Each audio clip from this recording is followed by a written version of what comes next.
Welcome to a brand new episode of the Malaga Insiders. My name is Chris Marquez and I am not alone today. I'm joined by the one and only Tonie, Mr. Mecca fucking Roni. Welcome to Hello, the Chris. Thank you. How are I'm you glad to be today? here again. Yeah, good. You have an announcement to make because you are going to travel again. Yeah, I'm leaving Spain again this week.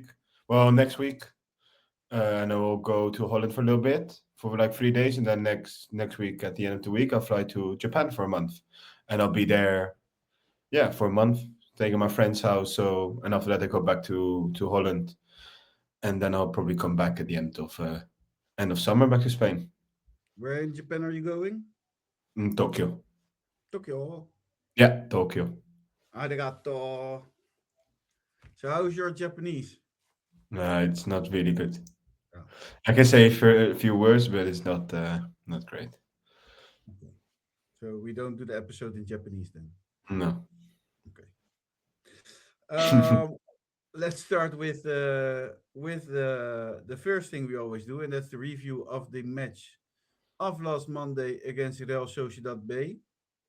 Well, let's look at the lineup at goal with Alfonso Herrero in defense, Carlos Puga, Murillo, Montero, Grafita, and on the midfield we had David La Rubia, Juanpe, Doutor, and Joaquin. Um, and in the attack we had Aronocho and Nino. Yeah. Did Nino surprise you on the in the 11 starting 11? Yes and no. I did thought he would play with Chupa, but Nino's got to start at some point as well. Yeah. So I was a little bit surprised, but not fully. I think the biggest surprise is playing with Doutor and Juanpe together, Yeah. and that's because Dani Lorenzo was injured a bit last week, got fit or trained back with the team on Thursday, and was just back in time. Um, and Aaron Ochoa started, so we had a pretty good midfield there, I guess. Yeah. And no Isa Merino starting as well. That's also, but we will come to that later. Um, Malaga started off pretty well, actually. Created a good chance Yeah. in the first minutes. And after that, it was very quick. Who else than David La Rubia, who opened the score from Malaga? Good goal. Yeah, great goal again of La Rubia. Was beginning to be a straight man now, go from the outside, cut in the middle, and then score nice. It looks so easy when he does it. A very Yeah. good goal. Real Sociedad got back. In the 24th minute, they scored the 1-1. It was Gorka Carrera who equalized for the home side. Yeah. Then Job Osheng got booked in the 38th minute. And that got a bit controversial later in the match. And that was it. Not really much happened in the rest of the first half. Yeah, well, Sociedad got stronger in the first half, in the last part of the first half. They Yeah. were maybe the more dangerous side. And I think that Juanpe didn't have the pace to go with the young lads, and I don't know. No. Juanpe was well off, Yeah, especially with the booking as well. He was not really being his right self. we definitely missed Isa Merino. Yeah. If you ask me, this was the match for Isa Merino and Dani Lorenzo, because I don't know. And Definitely something. that's what I said after the first half. I said we need a change. Juanpe needs to get out because he just can't keep up with the youngsters of Real Sociedad B. Yeah. And that's what happened because he got stuck in during halftime. It was Isa Merino coming onto the pitch, and yeah, I think we started off a bit better. In the 60th minute, something happens. We will also discuss later, I guess. We will all discuss them all three. Yeah. Uh, with a great action from Joaquin, who gets through and then gets fouled from behind in the box. And what looks like the most easy penalty to give, which isn't hard,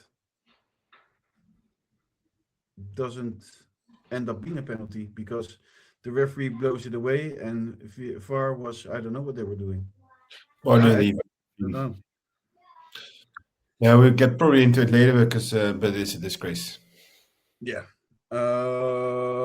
And what happens 8 minutes later?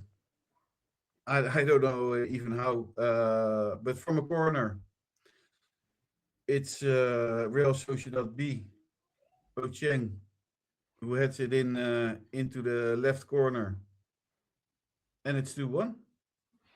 Yeah. Yeah.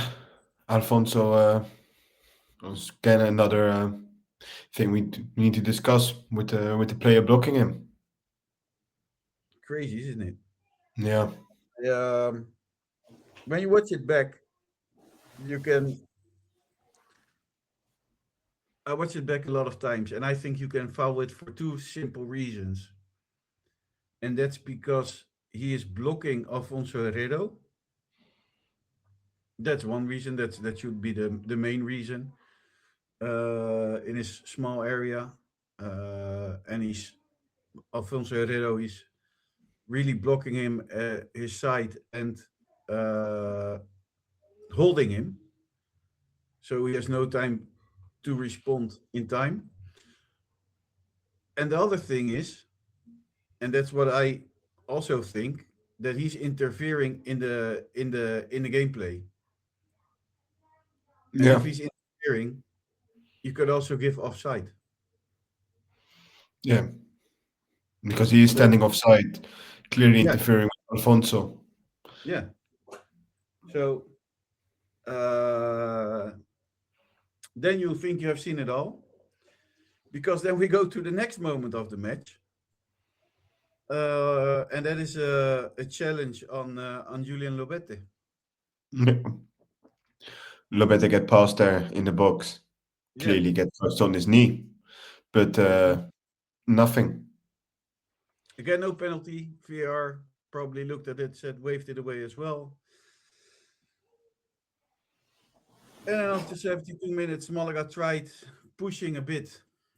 Maybe it wasn't working very well, I think, until Julian Lobete came on.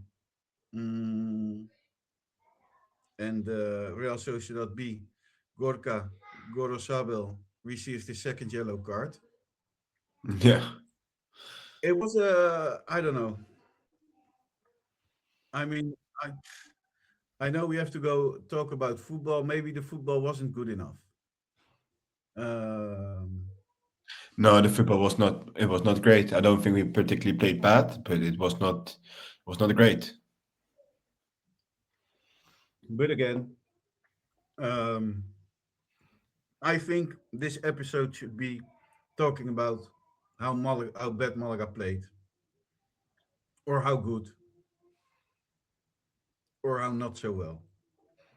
But instead, this part is going to be about another referee who, in my opinion, of all the matches I've seen of Malaga so far, has done the worst job, and where you sometimes can explain it. This Monday, I have no way of explaining it, No. because when things are so clear and things happen, because I don't remember which Malaga player it was, um who in the second half, I think it was La Rubia, gets a knee, Yeah, La Rubia by Kita. uh, and it isn't a foul. Yeah, It is a foul, but it's not a yellow card. it's a knee full in the back of La Rubia by Kita when he jumps up. So that's clearly it should be yellow there. It's just so many weird decisions against, but some are against favor as well for us that just didn't make any sense. And it's been now a couple of weeks where really hit a new low level, I think, compared to I the think last this season. match sets it off to me. Yeah, And I think that this isn't about football anymore with referees. They're not trying to put the best or the most clean match on the table anymore. I think it's them trying to protect themselves from not being put into the fridge or from them not losing points towards next season. I don't know what it is. yeah. It's they just play. Yeah, I don't even know why they do it because most of them still end up sending into the fridge. So it's just a whole lot of shit. But I think Spain has a serious problem. Yeah, La Liga has a serious problem with its referees because it's not only happening in Malaga, it happens everywhere. And I mean, you can't explain that there are three important two penalty cases and one is the goal um,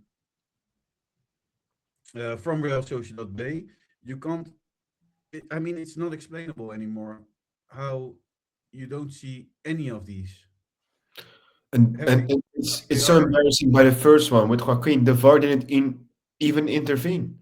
It's the same VAR that we had in the game against Mirandes. And the VAR is just not. I don't know what it's there for. Why is it there for if it doesn't even intervene in the moments it needs to be? It's this argument we had since the introduction of VAR, and at this point, it doesn't get any better.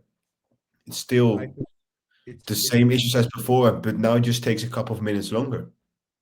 it it's not even poor anymore. It's shocking. It's really shocking, Yeah. and I think what I've seen last Monday for me is like rock bottom is the worst refereeing I've ever seen, apart from Spain versus South Korea,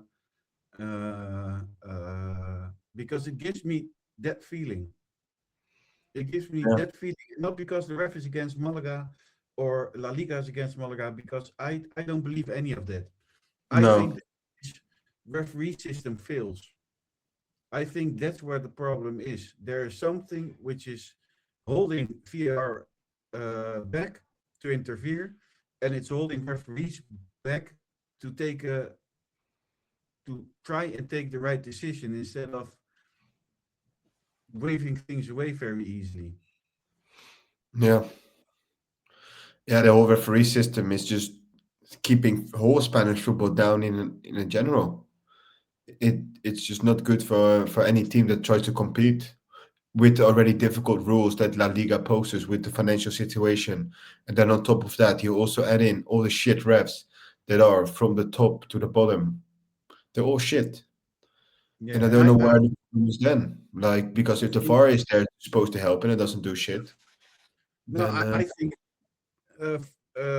VAR should help football, yeah, uh, but in Spain they found a way not to make it help football, but to help judge or make it worse to be a referee. And I don't think that's the point. I think the point is that VAR should should succeed. That we are not talking about a referee. That we can focus on football. yeah, Uh, but it goes wrong maybe everywhere, but not in England. It's so bad as in Spain. Not in Holland. I've seen things like this. Of course, there are moments where even VAR fails, and that's fine. But this is week in, week out. Last Monday was not one moment, but three moments, three big moments. it's a Apart from all, constant. It's uh, constant. yeah, apart from all the small moments, because there were also a lot of small moments last Monday where I thought, what? Yeah, I'm it's sitting just in another constant setup interruption of the game. The Spanish ref, the issue is they just always make it about themselves. So you see them too much. You should not see them, and they just make it about themselves constantly. It's not normal that in the last four games we had four big or three big referee decisions that turned over the game. One in our favor with the foul, or the supposed foul on Dotor last week. But the last two other games against Mirandes, where we had the same VAR guy as Mirandes we had today, or we had last Monday against Real Sociedad B, doesn't make any sense. Yeah. So I don't.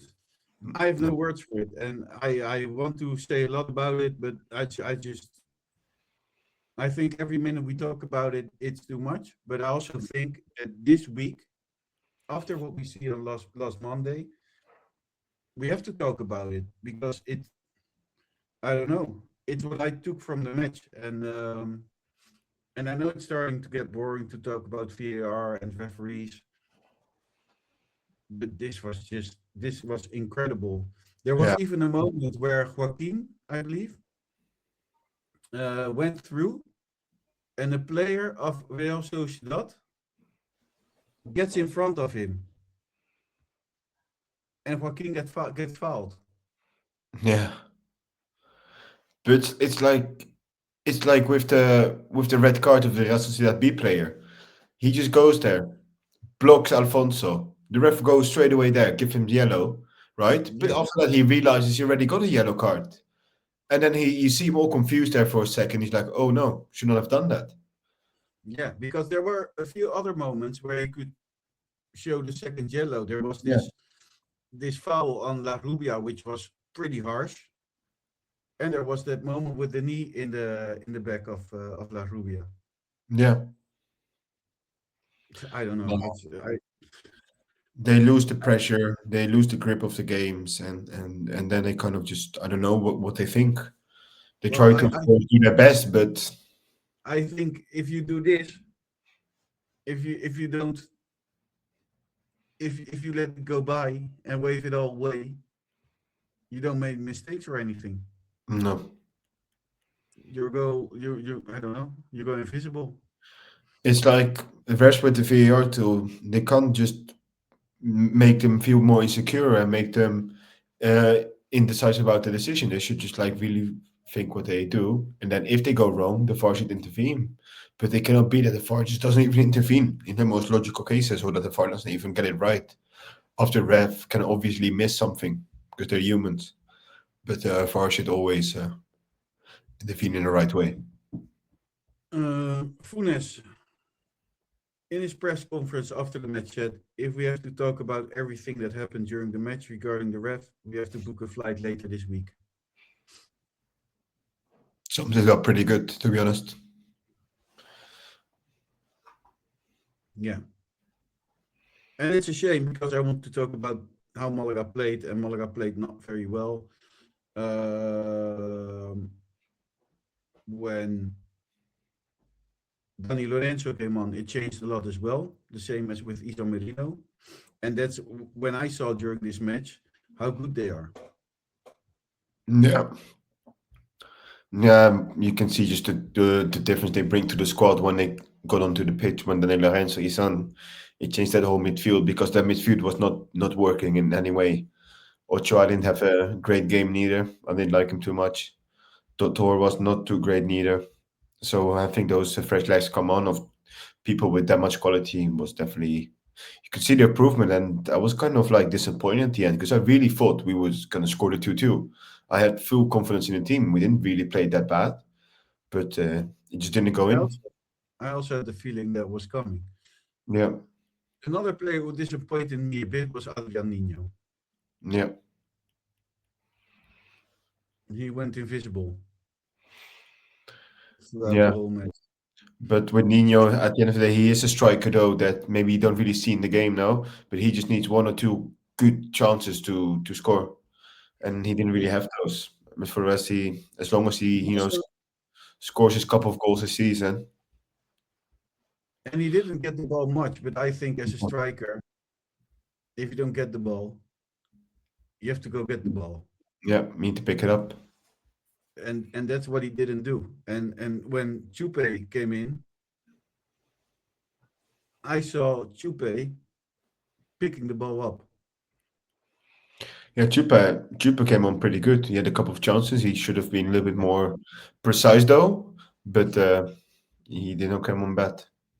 It's really unfortunate the ball didn't go in because I think I don't know, when all of these things happen during a match, it also takes a focus away a bit, I guess, from the player. Yeah, Because there were a lot of moments where I saw the disagreement by the with the ref in the players' faces, and although it shouldn't get to your mind, you know what I mean. It's yeah. not No, it really will good. affect you. It affects your mood, Yeah. obviously. If you're playing something and something is going unfair, what you think is unfair is not going to work in your way.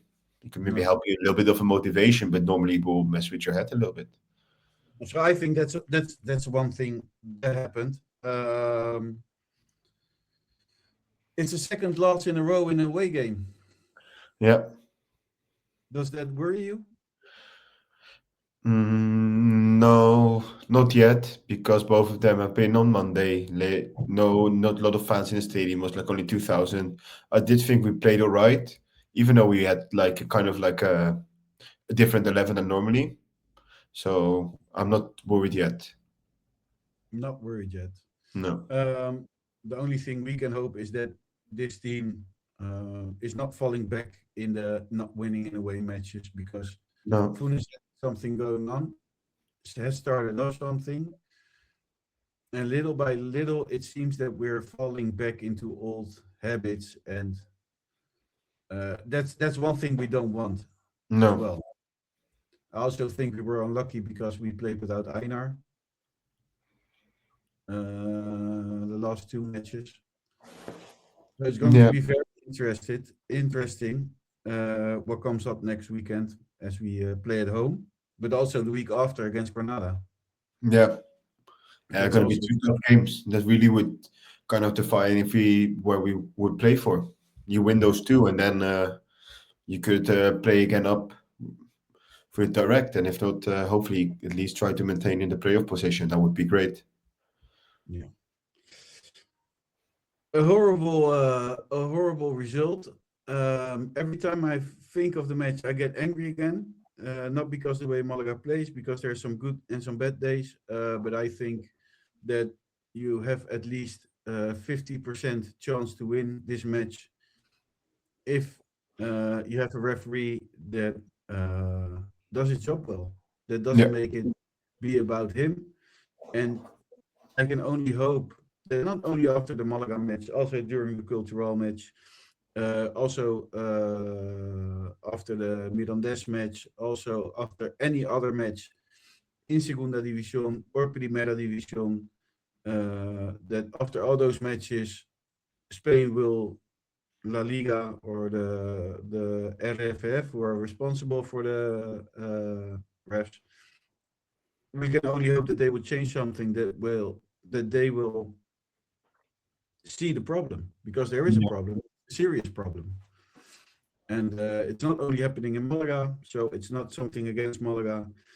Uh, I'm not blaming anyone of that, but I think Spain in general has a big problem with referees yeah, definitely.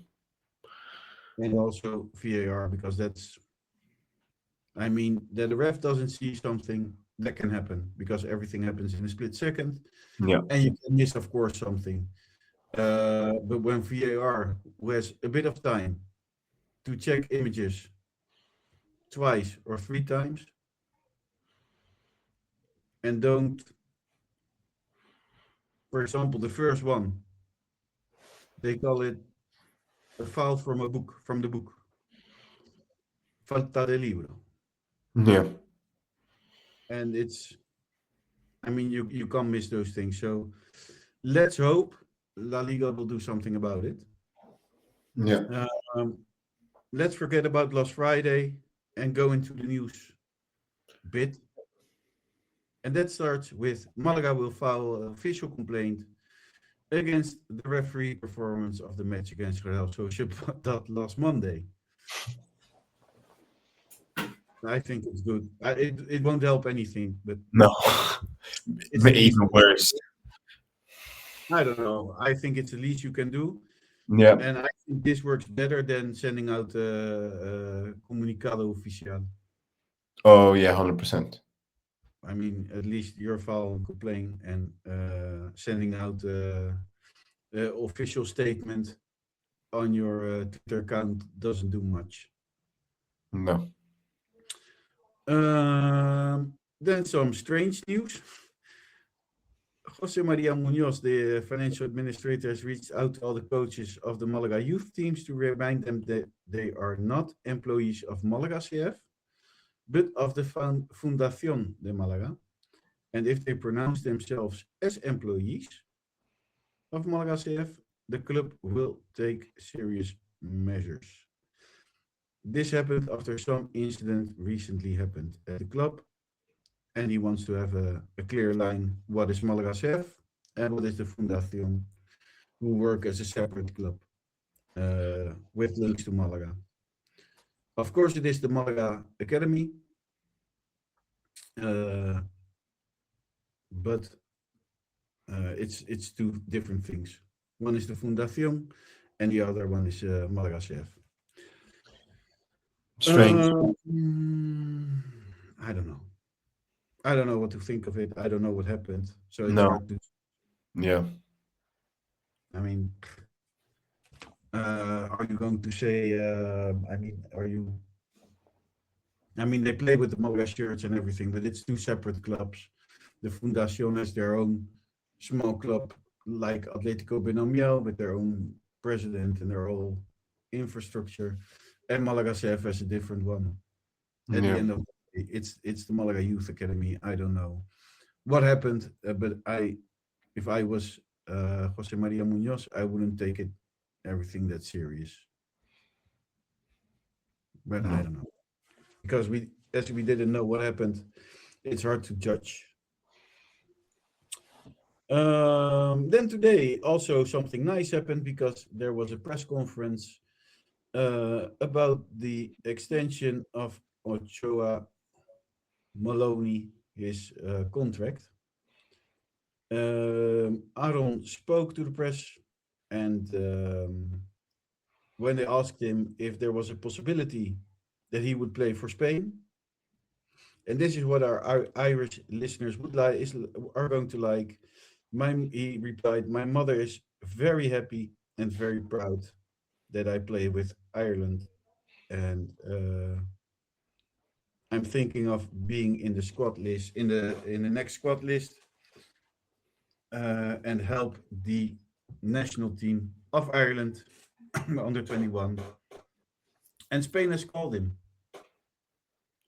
but I Yeah. think he will stay with Ireland to make his mom proud. Yeah.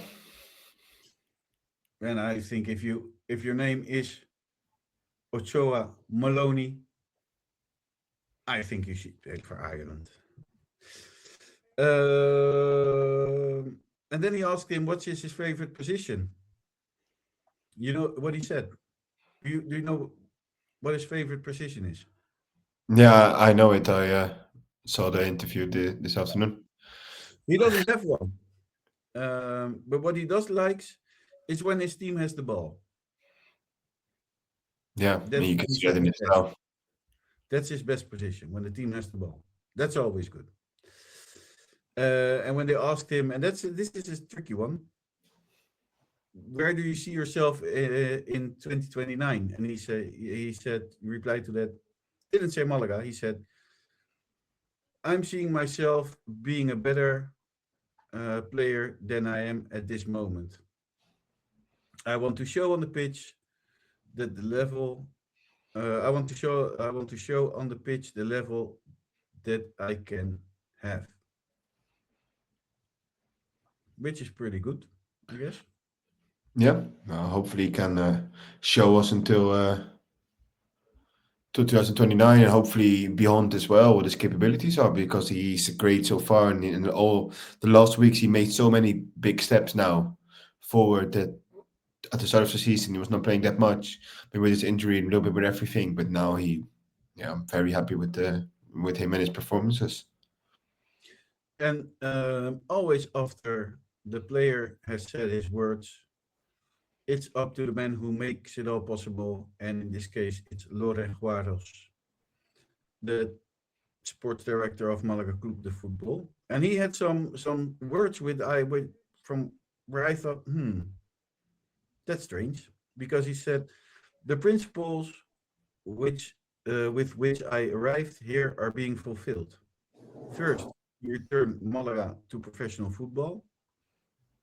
We have done that with the youth academy model. In that regard, we have met the expectations and the proposal with which we came. These renewals are strategic.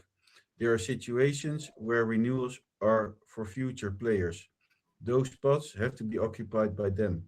It's clear that there are other players who are here whose contracts are ending. There may be players whose renewals are perhaps not so relevant economically, but more for the sporting return. We have to distinguish between the renewals. And another thing that he said is he also said that if the players outgrow the club, it will be impossible to keep them. Yeah. Does that mean that Malaga has to get promoted this season? I mean, yes and no. I think it depends where we end up. If we just don't make it with playoff final, I don't know. But I do think there's a little bit of pressure to keep La Ruby and to keep Chupete because we can all what we want. But if someone comes down, pays the 12 million, Because I'm when I'm reading through the lines, that's basically what he says. If yeah, players outgrow the club, it will be impossible to keep them. That's where he's a bit saying like we should get promoted at the end of the season. yeah, That's what I get from it. And yeah. what also, What he's saying. but the other thing that surprised me that he said the principles with which I arrived here are being fulfilled. First, to return Malaga to professional football, we have done that with the youth academy model. I mean, is that somebody saying my job is done, or I I mean, mean, he's done what he had to come for. His goal was promote with the youth academy model and to maintain in Segunda. And I think he has done all his objectives. And so far, what we've been reading, the club has not really offered him any extension of contract or it's not really been spoken about. So far, yeah, he has done his job. If this would have been his job, he did everything he had to do. So it yeah, seems a bit like it, doesn't it? Because yeah, it's strange that in his position, you're not starting putting the next season's team together in June, are you? I mean, it it's felt already a little started. bit as well because he was also speaking about Funes that he Mhm. did not speak to him yet about the renewal of his contract and that the club didn't tell him anything yet and that he was not planning on doing it so far until the club would told him until his future was resolved as well. Yeah, I think these are. How can you're not? I mean, this is where you probably should have done it already. Yeah, Tell the sports director that he's going to continue at the club, or tell him he's not, yeah, and present make a your new one. decision Make your decision up. because if not, we need to start working already getting a new one Yeah, to continue with this model because the base of Loren, I do really like it. What he has the base of built, but then we need someone to continue, and it's also not fair to keep Loren on a string, to keep everyone on strings, just get it over with. I felt the club was pretty stable with Loren. I would like for him to continue, to be I honest. would like for him to continue as well, but that's not in our hands. That it's No, in somebody else's hands. Um, so we won't know, and I think that's a bad situation because I think it's important for the stability of the club and for the future planning of the club and for the building of next season's team that you find someone or communicate to Lorraine within time, so you have time to find a new guy who starts in June, but yeah, already can do preparations. But I don't think this is good for the club, no. uh, and it isn't helping. So a bad situation. Let's go into the results because Atletico Malagueño played 1-1 against Eibar. No, not against Eibar, against Lorca, sorry. Yeah, they came behind 1-0, and in the first half and in the 78 something minute, Alfonso scored the 1-1. Not Alfonso Herrero, but Alfonso, Yeah. the kind of player. I think that's a good thing. I mean, they're still going to get relegated, isn't it? Yeah, it looks like it. But For at now, least get the most experience possible, and then hopefully they can develop into the first team. and find a way to have fun in football because Yeah, getting some results is better than losing every week, isn't it? yeah, So good for them. Malaga Femenino won 4-1 at home against CF Pozuelo de Alarcón with goals yeah, of Enconi, Futu, Noemi, and Yesenia. yeah, yeah. They came on a 2-0 opening, and then they came back to one. But then Malaga Femenino at the end scored two goals, one of a free kick, and Yeah. then a nice goal as well of Made, Yasina. yeah, very nice. 35 points. 35 points. Still maintained second in the league. So they're still doing very well, the girls. So that's all Very good. well. That's good. They're doing very well. Yeah. Um, but I also have, which I forgot, is of course the results of Segunda División last weekend. We had Almeria who have beaten Andorra 3-2 at home. Cordoba won at home against Leganés. Burgos drew 1-1 against Cádiz. Cultural draw at home against Real Zaragoza. Granada won 5-1 against Real Valladolid. Mirandés draw 1-1 against Las Palmas. Eibar drew 2-1 against Racing Santander. And they're losing it again, isn't it, Racing? Looks like Castellón is really like stepping over right now. They're in such a good form. I do still think Racing should be able to get top two spots because I do think they're a little bit stronger than the teams behind them with Almeria, Depor, Las Palmas, and us. I do think they have a little bit more firepower. But let's see. Castellón is looking very, very strong at the moment. West, yeah, Huesca won 2-0 against Ceuta. Albacete drew 1-1 against Real Sporting de Gijón, and Castellón won 2-0 against Deportivo, and Real Sociedad B 1 against Malaga. Then, also interesting is the table. Castellón is leader of the table with 48 points, followed by Racing with 47, then Almeria 45, Deportivo 43, Las Palmas 41, and Malaga also 41, and Cordoba 41, and Cordoba is seventh and are just outside of the playoffs. And So with the game as well. yeah, we have work to do because it's getting it's getting close the gap between the number 9 and the number 6, and we are the number 6. There's only a difference of 1 point, so we really need a win and ensure ourselves another week of playoffs. Yeah. At the bottom of the table, we have Mirandés with 21 points,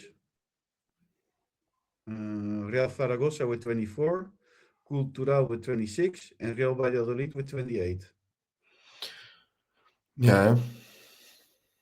It's Not looking. madness, is that Real Yeah. Valladolid and Zaragoza as well. That Yeah. will It be might be the season for Zaragoza like it happened to us. They've been in that position far longer than we have been before we relegated, like constantly fighting with that bottom place. It looks like it might be this season, what I really don't hope for because I do like Zaragoza and I would like to play against them next season as well, if we don't promote, of course. and Valladolid is also very crazy. Yeah, it's how much it the 28 points. did not expect that at the start of the season. It's looking really bad for them as well, and the current form as well. Yeah, It's it's a really crazy season as well because, yeah, for example, when you look at Granada, let me find them somewhere on the table. They're 15th. yeah, 32 Looking points. great. Huesca only 30 points. Leganes 32 points. Eibar 35 on 10th position. Cadiz 11th with also with 35 points. I mean, Sota's falling back there now as well. They were in such a good form when we played them, then we beat them. Since then, they only won one game after that, and they're also now there with 35 points. yeah, but I mean, there are so many teams which I expected to be at the top of the league, at the top of the table, who are like on the bottom of the table. Yeah, I mean, I expected way more from Granada. I expected way more from Leganes. Valladolid, of course. Zaragoza, I expected a lot more from. Strange, isn't it? yeah. Really, really strange. Turned out to be quite a strange season, and it hasn't even ended yet. So There's still a lot of season to go. And yeah, starting for Malaga next Sunday against Albacete, we'll have a bit of a strange season because in the league it's not going very well. But in the Copa del Rey it went very well. yeah, The only team that made it to the quarterfinals by eliminating Real Madrid and losing only 2-1 against Barcelona in the quarterfinal. yeah. It's the cup magic. Sometimes you get just like those good quality, those like special results in there, and it turned out for them this season. Beating Madrid was very crazy with that goal, and at the end, and now just unfortunately just lost 1-2 to Barcelona. Was a shame because it's always good to see Segunda teams. To be honest, do win a Copa del Rey. It's a it's a sign that we can do that if we really try to focus on it. Um, when we played Albacete in the first half of the season away, it was the turning point for this Malaga to Yeah, become as great as they are now. After a very bad first half, they played a brilliant second half. We won that match 3-1. Are you confident? yeah. I'm quite confident to be honest. It's not like at the start of the season of the dip of form. I do feel like this players now have something. Will it be a hard game? Oh, 100%. It will be a difficult game. I don't think Albacete is going to come here and make it easy for us to win. But I do definitely have confidence in this team. Well, let's talk about because they don't have a player from Malaga, but what they do have is a manager who is from the province of Malaga because he's born in Tolox. Yeah, And, his name is Alberto Gonzalez. That's very nice. next to me here, next to Nerga. Yeah, that's very close to you. Some interesting names they have. Their top scorer, you know who it is? No, They have two players with the who are leading the Pichichi for Albacete. It's Agus Medina, and that's interesting because he's a midfielder. And Antonio Puertas with 7 goals. yeah, Followed Portas. by He's good. followed by Jefte with 6 goals. And another interesting player they have is Samuel Beng from Ghana. He Yeah, used to and play for Vallejo, of course, who played yeah, 30 games in a 7 or 6 season at Madrid. yeah. That's also But interesting player. did his thing, and now he's playing in Albacete, so Yeah, it's not yeah. too bad. Also,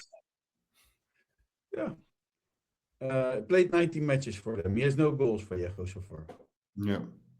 but I don't think in his position he's the one that's going to give you a lot of goals. What also is interesting, they have a player from America. America, fuck yeah. And his name is Jonathan Gomez. And well, Left back. the only American player in Segunda División, if I'm right. Yeah, could be. Uh, I don't know anyone else neither, to be honest. He well, played against us already when he was at Real Sociedad B in Segunda. really? Yeah, I think I'm just looking at the teams he played for: North Texas, Louisville City, and Real Sociedad B. And I do remember that they used to have when the last time they went Segunda, that they used to have an American left back. I think I signed this guy, maybe even on Football Manager at one point. What also is interesting that they have Edward Cedeno from Las Palmas, Yeah, but he didn't play so far. No matches. I'm most That worried about Antonio Puertas. I think he's a really quality player. He was really good yeah, at Granada. I totally agree. Let me check if there is anything else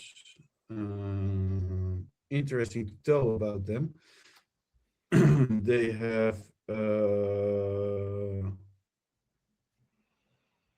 Carlos Neva is injured and Higinio. Those are the two players who are injured. Trying to find.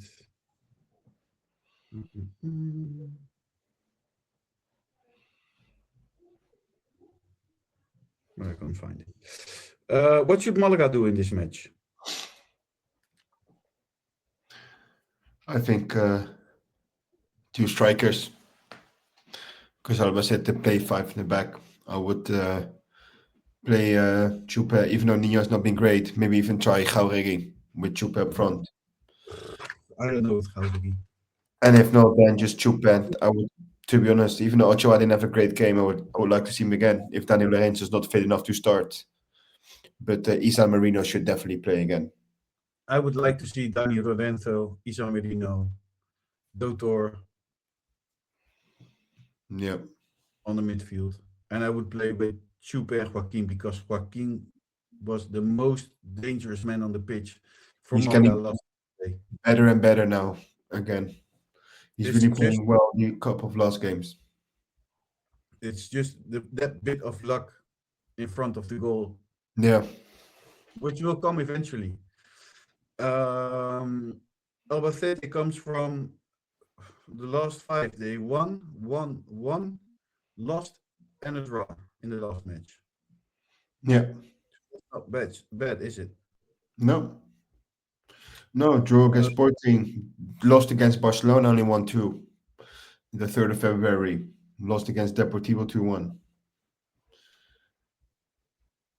But they haven't they're won since January, so the most goal comes within the 45th minute and the 60th minute. That's also interesting step. yeah. So that's the moment where we have to watch out a bit. Yeah, right before the end of the first half, try to get Dogo's seat there and hopefully go with a win or at least a good result into the halftime. Is there anything you should, I mean, I don't know, change in their in Malaga's way of play, or is there any other substitutions you would make at the back? Maybe Rafita didn't Um, look happy. I would maybe, depending of the fitness, I would maybe like to see uh, Victor or Danny Sanchez again at left back. Even though Rafita's been doing great, but I do feel like we need to be a little bit cautious with him and not overplay him too much, especially on position that are not his. But and then maybe Einar if he's fit. But I also don't mind having Javi Montero to give him some match rhythm again, keep him playing because I also didn't dislike him the last two games. One player we won't see at Malaga's side is going to be Aaron Ochoa because he received his fifth yellow card Oh yeah. against Real Sociedad. So no Yeah. Ochoa for Malaga. And on Albacete's side, it's only Carlos Neva and Higinio. Yeah. Eugenio Marin. Yeah. Mm, yeah, that's about it, I guess. Yeah. Yeah. Yeah. Tough game. Tough game. I think like it is a winning this puts you on 44. That basically makes it it's gonna be nearly impossible to not reach those 50 points at that point. So I don't know. I think if La Rosaleda gets behind Malaga this Sunday, I think we have good chance. I think it's going to be a difficult match yeah. because I mean Albacete maybe they are not a very stable club. I mean they're not playing good every week, but they have a good team. They have the players. They have players who can score goals. A midfielder, a striker, both with 7 goals. So I think Malaga's defense should be as good as they can be. Um, and I think I would start with Chupe, Joaquin, and Doutor Isan Merino, what I said earlier. Yeah. And at the back, I mean, it's hard because do you play Dani Sanchez or do you play Rafita? Yeah. I uh Because I would Rafita, like to see Victor or Danny because they are our main two left backs at the end of today. And yeah, but Vita's maybe playing so you don't really want to bench him neither. You're not going to swap Puga out neither. So it's difficult. well, I would start with Puga for sure. Yeah, yeah, Puga. You're not going to take out Puga off this team. No. But I think maybe it's a good to have Rafita not benched for a week, but give him some rest for a week. Yeah, Sounds different, isn't it? Bench yeah. him or Rest. give him rest. Also, or two different players in that position as well that also need to have some minutes because if not, it's no point of paying their salary because we've got two left backs there. So hopefully to see Victor, because even though Victor has been playing, I did like him at the start on the Funes. He did get back into his game a little bit more, and hopefully Danny Sanchez can get back to his form. That's what I miss a lot, to be honest. Yeah. Einar's back. Yeah, Keep Montero. Change a yeah, bit of. I keep Montero. Really? Yeah, I want to see him play a couple of games in a row. Oh, I'm ready for Einar to get back. To be honest. I do like Aino as well, but I do think we have Montero as well as a quality player. So Yeah, both are quality. I yeah, just think that that Einar and Murillo team up better. yeah. No, I think that as well, but I just like to see a little bit more continuity of Montero, to be Uh, honest, but I also because I think do think he's Montero not playing as bad as before. But I like Aino as well, and it's not to bench Aino forever. So Murillo um, was also great again this weekend. Mario's so good. He's He it's he's fair. it's sometimes it's you forget that he didn't play until Cartagena away. That was roughly a year ago. Yeah, and he's very very good. He's so good. It's such a joy to see him play. Normally we always well let's do with a prediction first. Do you have a prediction? 2-1. Then I'm going to say 3-1 because I want to go with 2-1, but Yeah, uh, I don't think we should both do the same. It's boring if we do the same. yeah, We usually do the kit. We value the kits of the opponent, the kit rating, but we have done them already. yeah. They have the ice hockey shirts, if I'm remembering correctly. So we're not going to do the kits this week, but as you are you oh no, as you are used of us, we always going to do some cultural bit about the city of Malaga or the province of Malaga, because besides the football team, we also like to pay a bit of attention about the city and the province the football club is from. Standing in the heart of Malaga is the Plaza del Obispo, the Bishop Square. It feels like the grand living room of the city. It is a place where the scent of orange blossoms meets the chatter of locals over espresso. But if you look up, you see a masterpiece that is technically unfinished and a little more explosive than it looks. Dominating the plaza is the Cathedral of Malaga, known affectionately by locals La Manquita, the one-armed lady. Construction began in 1528 and dragged on for over 250 years. By 1782, the money simply ran out. If you look at the facade, the north tower stands tall at 84 meters, but the south tower is just a stump. There's American connection. Legend has it funds intended for the second tower were sent to help the United States during the Revolutionary War. While a plaque in the cathedral claims this, most historians believe the money actually went to the public works, like the road to Vélez Malaga. If you walk around the exterior of the cathedral, specifically near the rooftops and the upper balustrades, you'll notice something strange. And this is very interesting, Tony. It looks like cannons pointing out from the architecture. At first glance, they look like a defensive measure against Mediterranean pirates. However, they are architectural decoys. These cannons are actually decorative gargoyles. They were designed to act as decorative waterspouts to drain rain from the roof.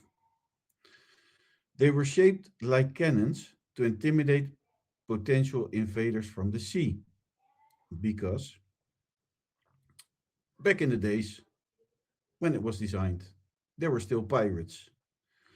Uh, yeah, in the seas, and they would scare them off with these fake cannons, which look really. If you really take a good look, you can see them, and it will surprise you. It's a very nice fun fact. Um, it's one of the first earliest examples of faking it until you make it in urban defense. Um, the moving fountain, because I have some fun facts here. The stone fountain in the center of Plaza del Obispo was built in 1785.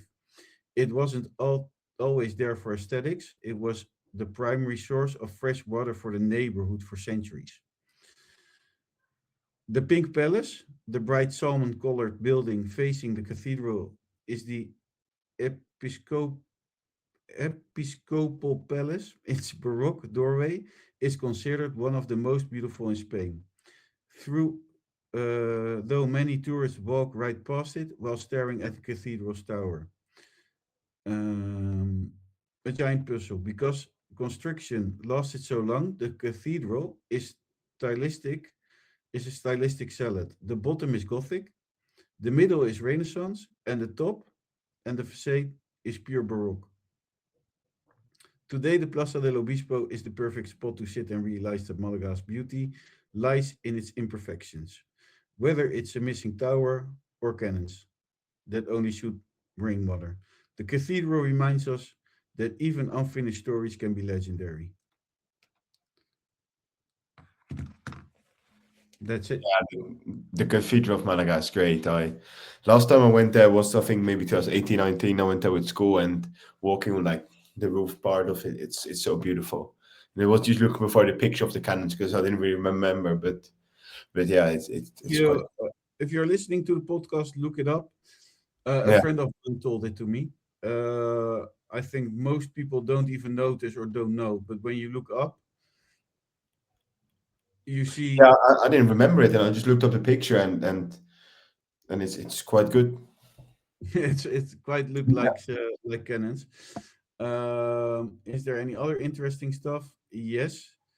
Inside they have some things from the 17th century, which is also very interesting. It's a very beautiful from inside, and you can also visit the roof. So The you roof can is think, my favorite attraction of the whole cathedral. The view of the yes, whole, yeah, this the view of the whole city from there. It's really beautiful. I love it up there. yeah.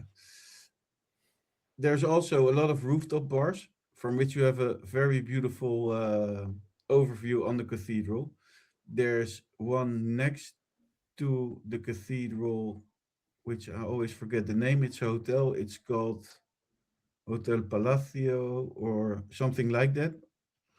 And you have a beautiful sight of the cathedral. It's a very stunning cathedral from the outside, Yeah, but also from the inside, I yeah, think. And uh, in contrary to Barcelona, where they are still trying to finish the cathedral, if you can be sure of one thing, that in Malaga, the cathedral will never be finished as it's supposed to be, because the people in Malaga find it perfect as it is. The one armed lady. With that, we're finishing the podcast. I'm going to say thank you, Tony. thank you. Thank you all for watching, listening. Don't forget to like, subscribe, do a dance. And when you're in Malaga and you see one of us, come and say hi, or take a picture with us, drink a beer with us, or whatever. Don't hit us. That's the only thing we ask. Be nice to us.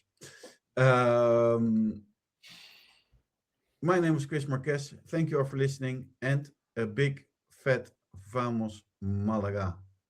Vamos.